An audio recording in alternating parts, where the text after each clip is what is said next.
Reka mbasuhuze mwese aho muri hose nizere ko mumeze neza bakunzi ba filime y'ikiguzi cy'urukundo. Ni episode ya 13, ni episode yasohotse ku munsi w'ejo, ni episode ikubiyemo byinshi bitandukanye, ni episode tugiye kugaruka mu buryo burambuye ndetse no mu buryo bwose bugiye butandukanye. Ni episode yagaragayemo abantu benshi batandukanye ari nabo ngira ngo tugarukeho cyane.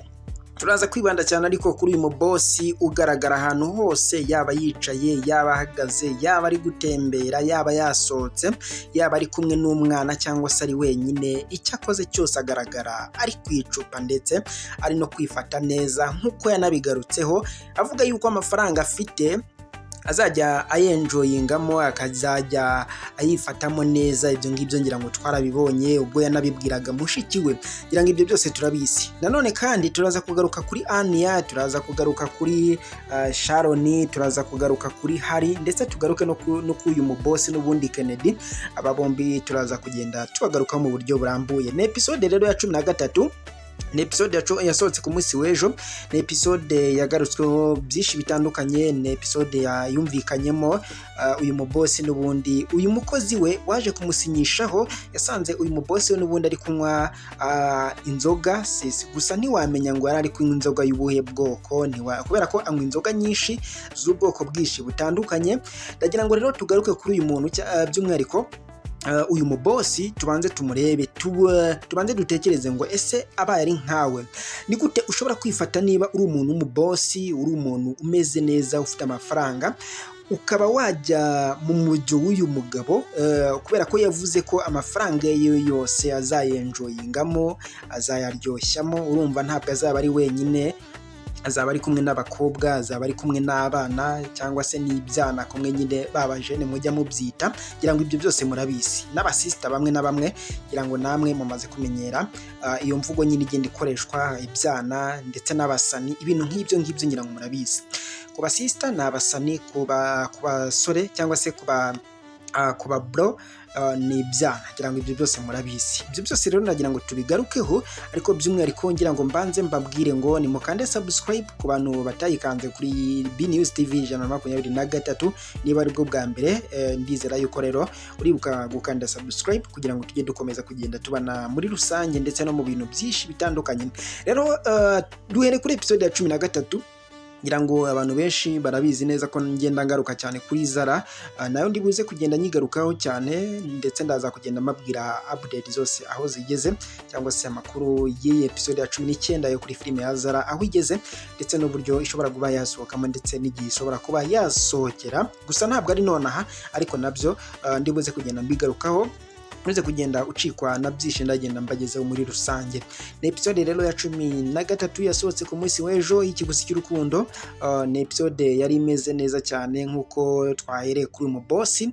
Ngira ngo uyu nguyu rero, uyu mubosi uyu mukozi we yazaga kumusinyishaho, twabonye ko uyu mubosi yanze kumusinyira ataranywa ku nzoga ari kunywa.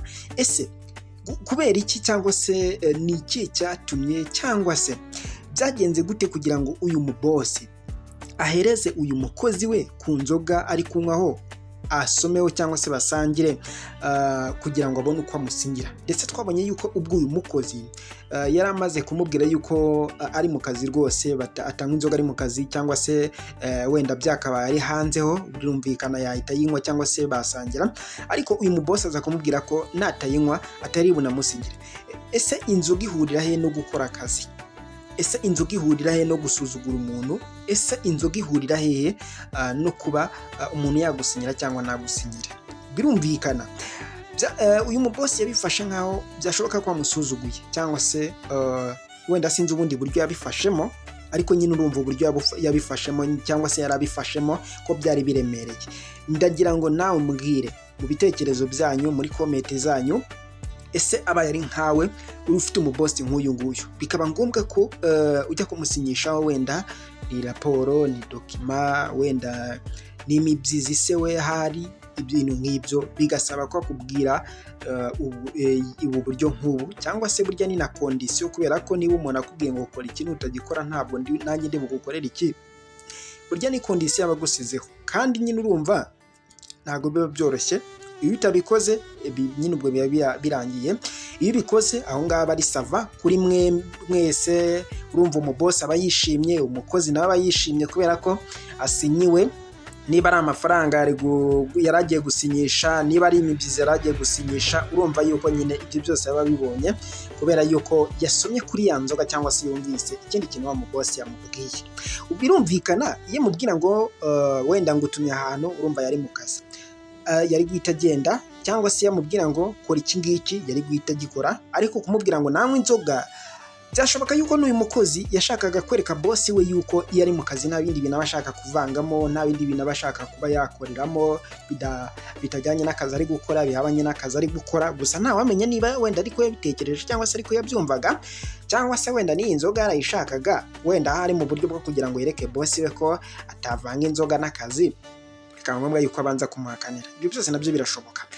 Gusa ndagira ngo nawe uze kumbwira mu bitekerezo byawe, ese usanze ufite umubosi nk'uyu nguyu bisaba yuko kugira ngo gusinyire, niba ari imibyizi, niba ari dokima umusiye, niba ari iki n'iki, ariko byose ubifitemo inyungu ndetse bishobora no kuba byakugiraho ingaruka igihe utabikoze, ni iki wewe wakora agushyizeho kondisiyo nk'izi, akubwiye ibintu bijyanye n'ibi ngibi, ni iki wewe wabikoraho? Byose ndagira ngo uze kubana nanjye neza 5/5. Ibitekerezo byanyu byose ni karibuni muri komenti, ndetse mugende muna sharinga ku bandi bantu bagiye batandukanye.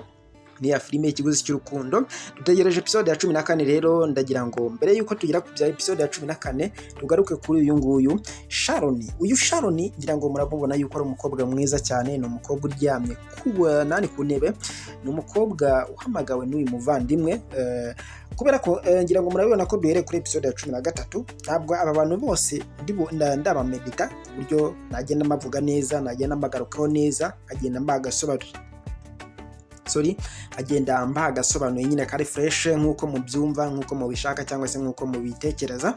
Ibintu nk'ibyo murajya mugenda mumfashe munyibutsa amazina y'aba bantu. Gusa harimo witwa Kennedy, ari nawe uyu mubosi, harimo witwa Ania, harimo witwa Hari, harimo n'uwitwa uyu Sharon.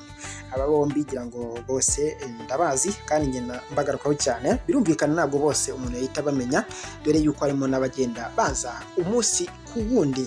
Rero ndagira ngo mu by'ukora byose, mu byo ugenda utekereza byose, kugenda ubana nanjye kose, ndagira ngo mbwire yuko mbakunda cyane kandi nkomeza kugenda mbitaho, kandi nzanakomeza kugenda bana namwe muri filime nziza cyane y'Ikiguzi cy'urukundo, ndetse tugenda tubana no mu bindi bintu bigiye bitandukanye. N'ubundi ni episode ya 13 yasohotse ku munsi w'ejo, dutegereje episode ya 14. Ese episode ya 14 uyiteguye gute? Ni ikihe kintu uyitezeho?